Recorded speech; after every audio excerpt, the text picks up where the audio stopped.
Welcome everyone. We are in our fourth week of Growing Food Justice series, and today I'm with Pastor Sean Jackson at Mays Community Temple in Marion, Ohio. Welcome. Thank you for joining us. Thank you, Whitney. Thank you for having me. To get started, can you tell us about yourself and about Mays Community Temple?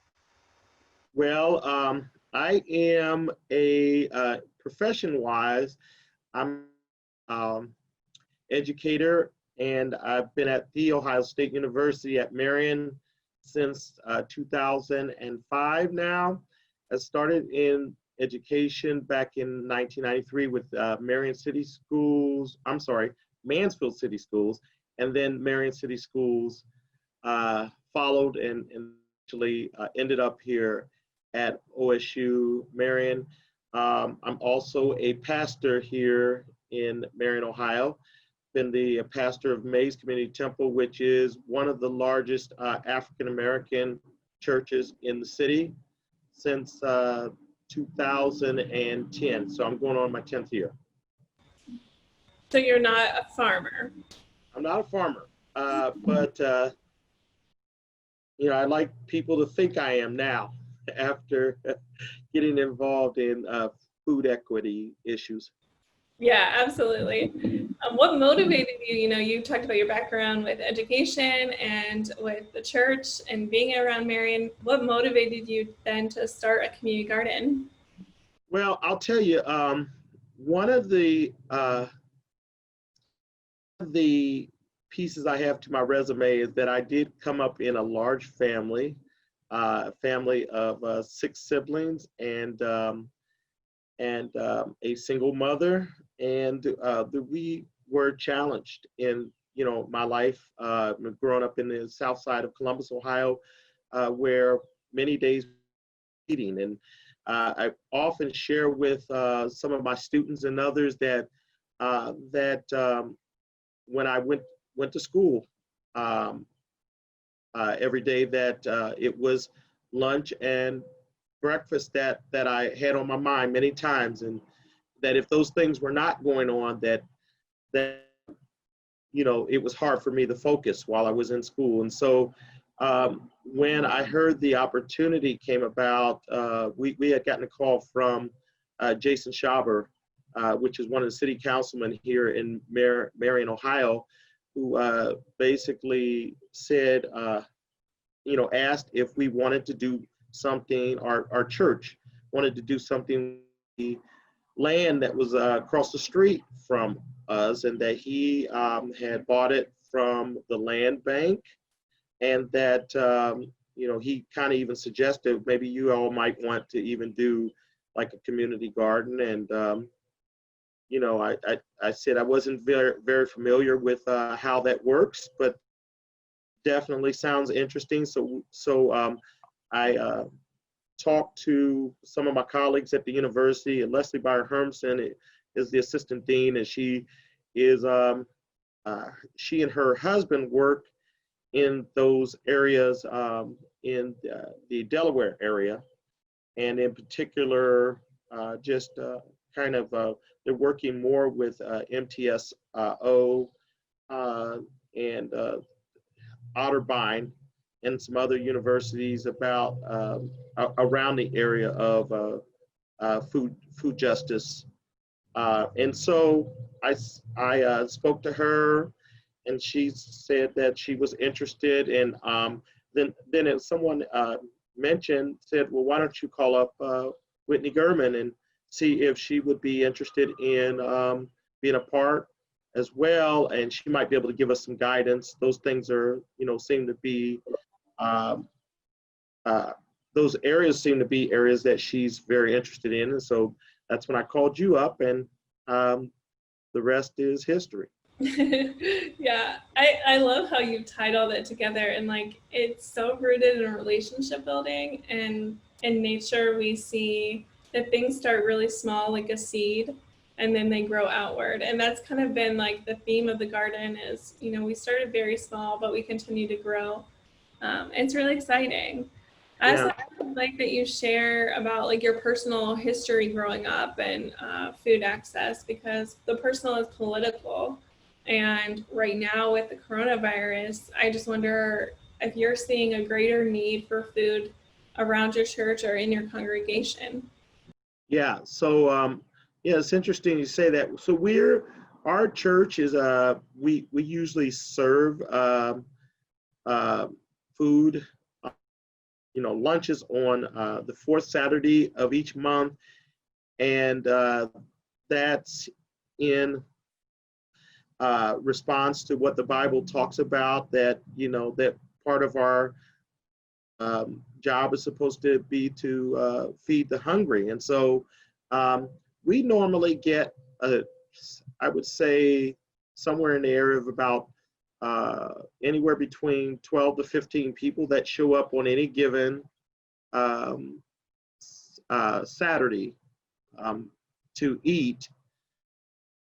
And in short, since the coronavirus began, we have now probably had somewhere close to about 40 people that show up, and it's not just now. Of course, now we're not able to do sit downs, but we're doing what you call like a kind of like a, not drive by, but just a stop by the door and pick up your meal, or we also have been working in collaboration with Marion City Schools, who if they have extra food after they serve all of the children of the community, then they will give it to us to pass out, and normally people will come past and pick up the extra produce or whatever we have that we have that we have for the community.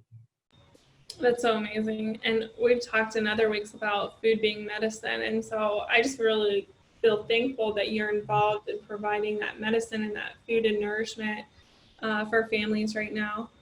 And the church really is an anchor in the community that you're located in the West Side. How do you think, or why do you think churches are positioned to support these types of initiatives? Yeah, so well, yeah, that's a great question. And just think as a whole, where it's very, it's very normal that churches sort of like that communal place that people in all different communities, they come together in order to socialize, to meet, to worship. All of those things go on. I know in the African American community as a whole, that's where we get the majority of our information. Whether it be about community resources or that or things that are going on within the school system, whatever it may be. And so this is another opportunity for the churches to reach out to their community, to show the importance of how when you work together and you build relationships, that you can also beautify your community. You can also make sure that you have healthy communities, that people who maybe without, because as I shared with you just a few minutes ago about my story, that my family was within the community, and we many times were very hungry. We were basically starving many times, and there were a lot of people that did not know, and so to have people knowing that Marion has a large number of people throughout the community who are either poor or in poverty. There's some challenges in their economics, to be able to say that you can stop by here, or not just Mays Community Temple, but wherever there may be places that are hosting these type of venues, that you can stop by without any judgment, without any you don't have to necessarily become a member of the church or whatever it is, but just stop by and maybe get a word. Let's talk. Let's whatever it may be. So yeah, I think the churches serve a great purpose, and this is a way for people to connect with those entities that are within their community. Yeah, I love that you've highlighted that this wasn't just about food, it was about cultivating community. Because that was one of the questions I was going to ask you. And just from my experience, seeing Mays Temple has been such a, a resource of, you know, having volunteers and having the kitchen and being able to partner to access the land, I think has been such a value added that I don't know another greater partner that we could have had in this project. Thank you. Um, can you talk a little bit about this? This series is called Growing Food Justice. What does food justice mean to you or to your community or congregation? Yeah, so well, I think that as a whole, that well, I know I can tell you with my congregation that that we're predominantly African American. That doesn't necessarily mean, um, you know, that we have challenges, but we do have challenges, you know, and so with within our community as a whole, a lot of times we are dealing with some of uh, those challenges as for food deserts. You know, like how do we get fresh produce? Uh, we know that many times with people with minorities and people who are come from poverty, no matter what their race or ethnicity is, that that they do have challenges economic or when it comes to the foods that they need. That we know those vegetables, those fruits, all of those things are fresh produce. Is very important to those communities, but many times the access to those things are are way across town. Many of the people that we that I interact with, sometimes many of them have challenges, whether it be transportation or the most convenient place to go. Times the stores that they have in the community are the little small convenient stores that may not have some of those foods that will prevent some of the health issues that they're dealing with and things of that nature. So when you're talking about justice, talking about that is, that's the first thing that hits my mind, that people that are underserved, people who are many times don't have the resources that people who are maybe a little bit more well off financially, that they have just as much right to enjoy those type of fruits and vegetables and all of those other things that make a person healthy in so many different ways. Yeah, I really love that. The rights to food, no matter who you are. And in some of the other interviews, we've discussed how land has been weaponized against people of color for so long that there's this deep association with the land and violence. And as a result, some African Americans don't want anything to do with farming. You know, there's a long traumatic history. And so, how and what ways have you kind of, I don't want to say overcome, but how are you reconciling like seeing this as a sense of empowerment to your community and to yourself? Well, and I'm so glad you mentioned that, Whitney. So the community that we're even in now, that where our church is it's a predominantly white community, and I would imagine, well, just our community as a whole, the west side of town is there's a it's somewhat impoverished in certain areas, and in particular the area where we're at, and so the opportunity to, number one, my congregation, has been there since 1992.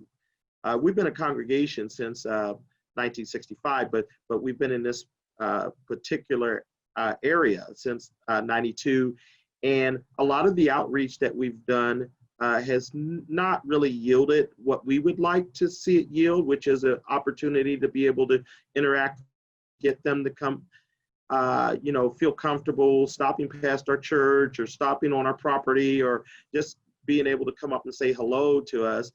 So this is, so we really have, when it comes to the community, we've really had a challenge coming out of walls. And this is the first time that we actually have felt empowered in the way of saying we've got something to give back to the community. We've got a garden over here, and and this garden is not just for us, but is for anyone that would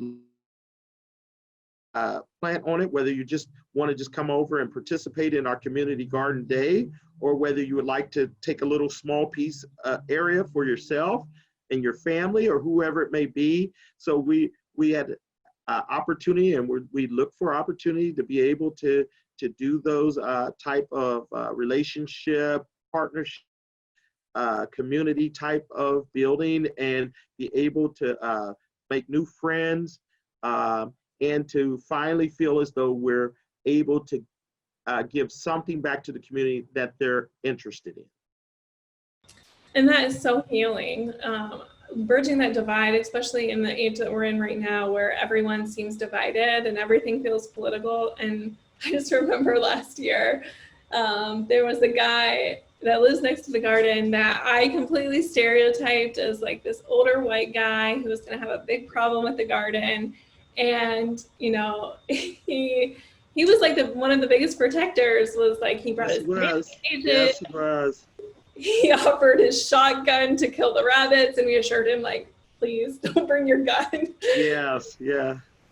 But it's really like cross barriers and divisions, across race, across age, even across party lines. Like, you know, I always joked with Jason in the beginning, like, he's a Republican, I'm a Democratic Socialist. What do we have in common? But you built this ground, this literal ground that we can have commonality. And it begins with the right to have access to healthy food. Yeah, I'm just so thankful to be along. Absolutely. And I totally agree with you on that. I know that, you know, that's once again coming back as we're talking about some of those intangible type of things that was a big concern for us, that here we are in this community where, you know, as I said, predominantly African-American, right down in the middle of this, you know, predominantly white community, you know, and a lot of people who we had nothing in common with, and over the last, you know, 25 years or so, we've known that, you know, but we're like, how do we reach out to the people in this community and let them know that, yeah, our culture is different, you know, we're different, you know, we see things different. A lot of times, even the political candidates that we vote for, and the way that the way we talk, the type of clothes that we wear, you know, because they see in our culture, it's very normal for when we do Sunday mornings, we don't come up in jeans and you know, a t-shirt. We come up in like you know, hats and, you know, and frilly dresses, and sometimes they have what you call a lot of bling on them, you know, and all, you know, and so we, you know, this is our culture, and so, you know, of course, you know, we've heard from those couple of neighbors that we talked to that, you know, yeah, I would come, but you guys are too fancy, you know, this, that, and the other. Finally, you know, and we know that regardless, you know, I can relate to that, but to be able to get my congregation of a little less than 100 people to buy into that and say, well, maybe we should tone it down a little bit or whatever, that's just not going to happen. So to finally be able to be who we are and still be able to connect with the community. Some of the things that we were trying to achieve during that time, and it happened around food. That's so beautiful. And even this morning, I was looking at when people feel belonging and when people are socially connected, how it improves health. And so what you're doing is just relevant all time, but especially now. Thank you. I wanted to ask you, if I'm watching this, like, and I want to get involved, like, who do I contact? How do I reach you? How can I contribute? Well, I'll tell you, we're actually we actually are on Facebook, and but our Facebook basically is Mays Community Temple, um, and it's of course based around our our church, but you can put messages wanting to get involved in the garden. You can easily do that, and we usually answer pretty quick within about 48 hours. So that's definitely just, it would be under Mays, Mayes Community Temple, and you can do that. You could, or you can call our church number, and I would right offhand, but if you call them, I'm sure that it will be that you will get a response back uh, as well. And folks can donate too, right? If they want to donate Oh, equipment absolutely, or absolutely. monetary, you collect those as well. Yes, absolutely. Is there anything else before we close out our interview today that you'd like to share with anyone that might be watching? Well, I've said just about everything that I can think of, except for the fact that, once again, just a a reminder, or just a thought of, or I guess a statement. It would be more of a statement that the garden is one of the greatest events that has happened to my church in the 10 years that I've been the pastor here. We actually have taken ownership over the garden, because it's sort of like that biblical saying that says, for one, it's their job to plant, another, it's their job to water, but God gives the increase. And that's what we feel like we've seen. Like, something's been planted here. We've gotten relationships with now with community entities, OSU Extension. We never really worked with them prior to this. The YMCA, some of the health department of Marion, different entities, the the city council, our political leaders downtown, and so to have my congregational members feel as if they have something in common, a relationship with those type of entities, is a big step for us, and I'm so excited about the fact that we now have something to look forward to each year, that we're in this journey with other entities within our community, and it wasn't something that they told us that we have to do. It's, we decided that this works for us. We do have people, of course, who came from the South, some of our members in particular, that do have gardening background. So they're not like me. I actually came from the inner city of Columbus. I had no gardening background. I had to be told everything, including that I needed to have some jeans on, instead of that suit.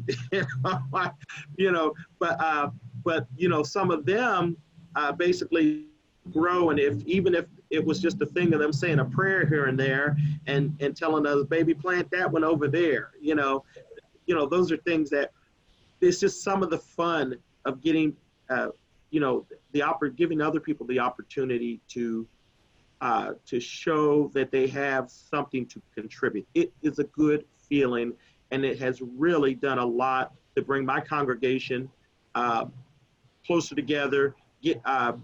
Also to give them more pride in who they are and what they have to contribute to this community, the whole Marion community as a whole, as well as be able to make new friends in a community where we didn't feel as though we were wanted there. That's really good. Thank you so much. And thank you to your congregation. I'm glad you brought up the elders who have experience and traditions. And we've talked before about getting young people involved and developing workforce skills. And Yes. I think the future is really hopeful. And we're excited to hopefully be able to be out there, and we're going to do Facebook Lives and post pictures and keep everyone updated on ways to get involved and all the progress we make over the years. Thank you so very much. I really appreciate it, and thank you for the opportunity to share our experience here today. Yeah, absolutely. Thank you.